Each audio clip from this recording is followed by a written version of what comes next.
Hello viewers, Bangladesh বিমান বাহিনীতে বিমান সেনা পদে এন্ট্রি নং 54 এই সার্কুলারটিতে বিভিন্ন পদ রয়েছে। আর এই বিভিন্ন পদে আবেদন করার যোগ্যতা আজকের ভিডিও থেকে জানতে পারবেন।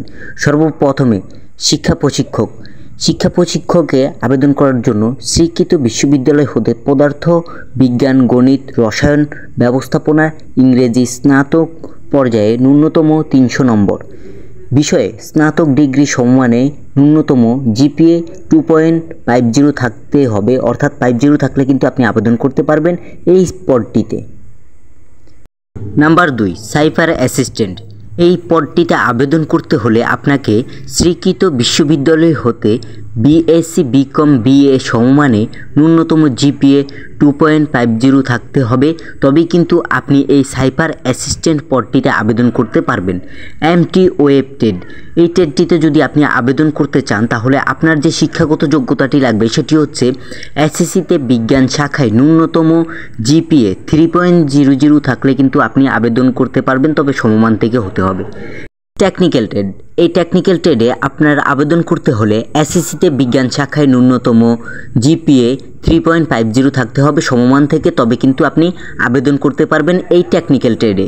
অন্য কোনো শাখা হতে এই ট্রেডটিতে আবেদন করা যাবে না। নন টেকনিক্যাল ট্রেড, এই ট্রেডটিতে এসএসসিতে যে কোনো শাখায় ন্যূনতম জিপিএ 3.50 থাকতে হবে সমমান থেকে, তবেই কিন্তু আপনি এই নন টেকনিক্যাল ট্রেডে আবেদন করতে পারবেন। এখন আসা যাক প্রোবোস্টেড।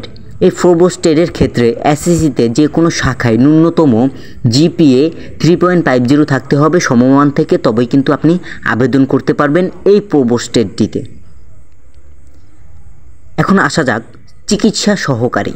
এই চিকিৎসা সহকারী পদটিতে আবেদন করতে হলে এসএসসিতে জীববিজ্ঞান সহ বিজ্ঞান শাখায় ন্যূনতম জিপিএ 3.50 থাকতে হবে সমমান থেকে, তবে কিন্তু আপনি এই চিকিৎসা সহকারী পদে আবেদন করতে পারবেন।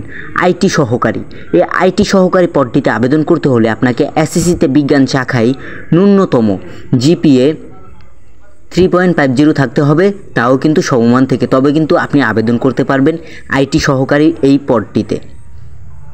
খেলোয়াড়, টেকনিক্যাল, নন টেকনিক্যাল, এই তিনটি ট্রেডে আবেদন করতে হলে আপনাকে এসএসসিতে যে কোনো শাখায় ন্যূনতম জিপিএ 2.50 থাকতে হবে সমমান থেকে, তবে কিন্তু আপনি আবেদন করতে পারবেন এই তিনটি পোস্টে। এই গুরুত্বপূর্ণ ভিডিওটি আপনার ফ্রেন্ডদের কাছে শেয়ার করে দিন এবং ভিডিওটিতে লাইক, কমেন্ট, শেয়ার, সাবস্ক্রাইব করে আমাদের পাশেই থাকুন এরকম আপডেট পাওয়ার জন্য। ধন্যবাদ।